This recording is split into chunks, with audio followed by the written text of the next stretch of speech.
Kyle Hunter for bangthebook.com here. Thursday, February 28th, college basketball preview. We're going to break down the college basketball card, isolate some spots that I think are interesting handicaps, spots where you might find some value. It's the last day of February here. March Madness right around the corner. Conference tournaments start next week. Love conference tournament time, love March Madness. Really good time of the year to be a college basketball fan and a college basketball bettor. Before I get into the breakdown of the entire slate here on Thursday, I want to talk about a couple things here you need to be tuned into. Daily Bang the Book Radio, Adam Burke hosting that. Great show every single day. Lots of great guests on there. Always some good information for bettors. You subscribe to this Bang the Book on YouTube. Get the daily videos. Adam Burke doing some videos there daily. Brian Blessing, myself also doing these videos, obviously. So check those out if you aren't already and subscribe there. Also look for my daily college basketball preview. It's free picks, predictions there for college basketball every single day. Great season thus far, 65-39 on those free picks. So I know a lot of people have built their bankroll up some from that. We'll try to keep it going. Always give you some quality information that I think will help you as you go forward as a college basketball bettor.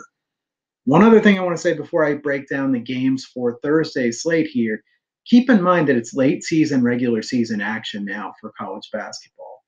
You need to think about it differently this time of the year than what you do in the regular season, right in the middle of it, or even non-conference slate.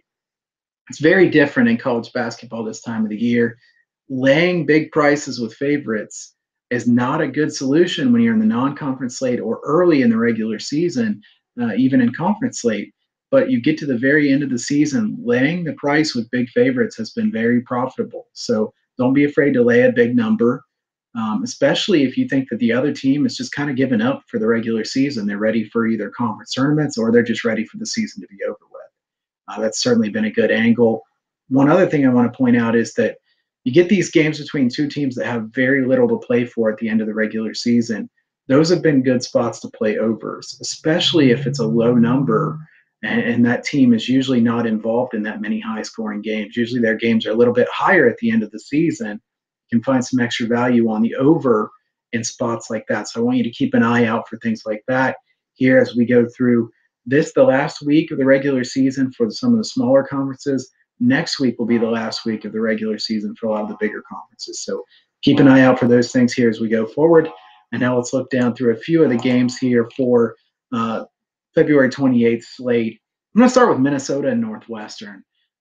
Minnesota has been terrible lately. You know, this is a team that's on the bubble. There's so many teams on the bubble this year. I've said this many times. Definitely true. A really, really weak bubble. I feel like we say that a lot of different years. It is definitely true this year. The weakest bubble I've seen in a long time. Hopefully that means some mid-majors get in, but we'll see what happens. I think that Minnesota, you know, they've got two good wins on the year, two really good wins. A neutral site game against Washington that they won and at Wisconsin. Those are not lately. They haven't been playing well lately. That was quite a while ago. Minnesota has shown nothing lately that would make me be excited about backing them. I wanted to talk about this game largely because you're going to have people say Minnesota has to win this game. They really do need to win this game, but that doesn't necessarily mean they will win this game. We see this at the end of college football. We also see this in college basketball. The whole must-win thing. Teams are in that must-win situation because they're not great teams. If they were a great team, they wouldn't be in a must-win situation like this. So Minnesota, not that good of a team, not playing very well. Certainly some pressure on Pitino and his team there.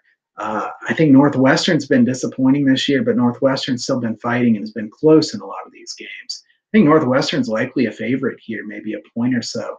And I'm not betting Minnesota in this game. I probably won't bet Northwestern either. But just a cautionary note to be careful about this game, and not just this game. In general, the ones where everybody says this is a must-win game. They have to win this game. That doesn't necessarily mean they will or that they'll cover the spread. Northeastern at Delaware. Northeastern lost at home in double overtime to Delaware earlier this year. That was a big upset. Delaware, not a great team, you know, middle-of-the-road CAA team that has improved a bit here under their new coach.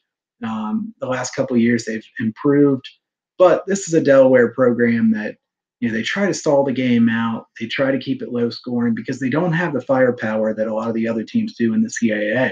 Northeastern is comfortable playing at that slow pace, but Northeastern is very efficient on offense, very efficient team. They're also quality defense. Northeastern now has a shot in the CAA since Hofstra's lost a few games here in the past couple of weeks. After Hofstra was on that huge run for a while, it looked like that they would have almost no chance. Now Hofstra's lost some games. Northeastern's only a game back. Northeastern has got to want this game. I think Northeastern's going to be favored by 5.5 points, somewhere in that range. I like Northeastern here. I think that this is one of those games where Northeastern's looking for both road revenge from a home loss, and this game means a lot more to Northeastern. So I like Northeastern in this game. Old Dominion and UTSA. I think this game comes in about pick'em. Really interesting game to me, fascinating handicap. I had UTSA a few weeks ago against Old Dominion, and I feel like that was probably the luckiest win I've had so far this year. UTSA comes from 17 points down with 3:50 left in the game to win outright. I believe I had +3, +3.5, somewhere in that range, whatever they were in that first game. Old Dominion dominated the majority of the game and then just totally buttoned it up, turned it over several times. UTSA starts knocking down some threes, forcing turnovers, getting to the line. Everything just falls apart. Look, Old Dominion's been the best team in this league throughout the course of the season. They're a very consistent team. That was a huge hiccup for them. It was a spot where, they were expected to win. This is a team that's a veteran Old Dominion team. That game has to be in their mind. It's something that they're going to want revenge for. They go to UTSA again here as based on the Conference USA schedule with the bonus play. I think we're going to get some really good angles here in bonus play based on the team playing either for the third time this season in the regular season or taking a road trip to the same place they've been earlier this year. It's going to be very unique, something I think that everybody should be following very closely here. The other thing about this game, though, is UTSA is playing very well of late, coming to this game with a lot of momentum. Not really excited to go against UTSA, but my lean here would be Old Dominion. I would also lean toward the under. I think that UTSA has played a lot of high-scoring games of late. I wonder if this total will be inflated a little bit based on their high-scoring games of late. Old Dominion, a much slower-paced team than most teams in this league, and known as a very good defense as well. Arizona State and Oregon. Arizona State and Oregon. What do you say about a game like this? First of all, there are not many marquee games on this slate here in college basketball. There's a lot of games, not many marquee games. That's fine with me, and I think it should be fine with you also. We can find some good under-the-radar value. The reason I want to talk about this game, Oregon is inventing new ways to lose games right now. I don't even know what to say about what Oregon's doing here of late.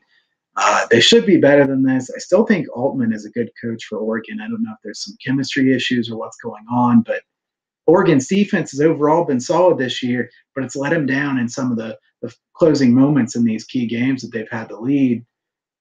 Turnover issues, definitely a concern for them. They want to slow the game down, use that zone defense, use the press that actually slows the game down. If you're Oregon, Arizona State, what to make of them? I've said it before and I'll say it now. Arizona State, I think, is the most inconsistent team in the country that has a high upside. This is an Arizona State team that is clearly capable of big things. I mean, if you look at what Arizona State has done in some of their big wins, this is a team that's capable of a lot, but they are also capable of looking very, very bad. I don't want to count on an Arizona State team. I don't want to count on Oregon to be able to close out the game either. I think Oregon might be favored by a point, maybe even pick them in this range here for this game. My lean here would be the under. I think Oregon tries to slow this game down, make it sloppy. So I would lean toward the under, especially if you can get low 140s or so. Nebraska and Michigan. Michigan -12 or so here, maybe 12.5, 13. This is a game where Nebraska, look, it looked like it was going to be a good season for them. Nebraska had a lot of things going on their side at the beginning of the season. I really don't think that Tim Miles is a bad coach. I'm not saying he's an elite coach, but things haven't gone well this season as far as injuries.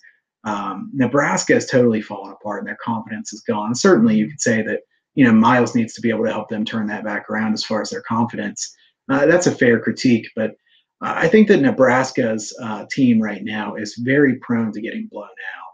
If you look at them, what they've done here as I look down the list, Nebraska has been beaten by double digits 5 times since Copeland was injured for them. Copeland, a key player to this team. They've already been beaten 5 times by double digits.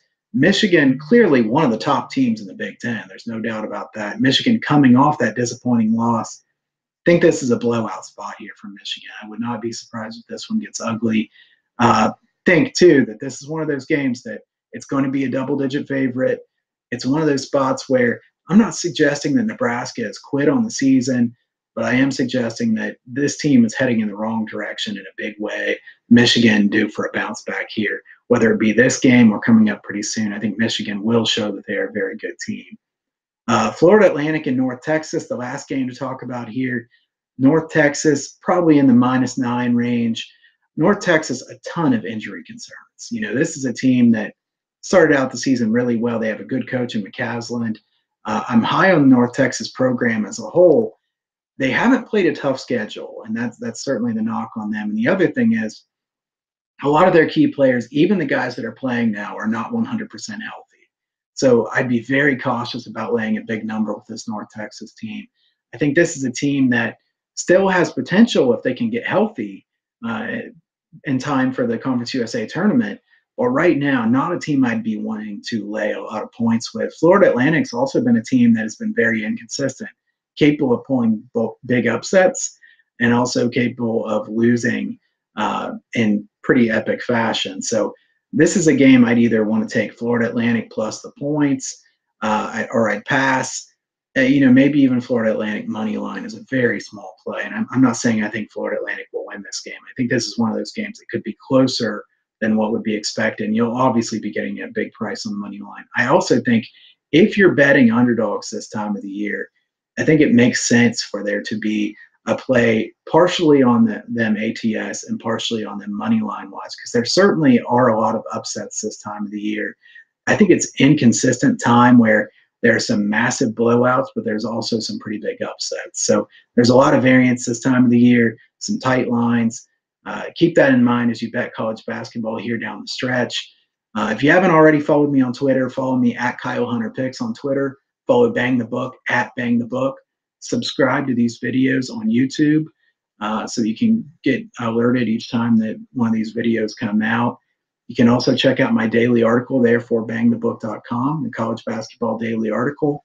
And I will see you back again on Friday to preview the big Saturday college basketball card.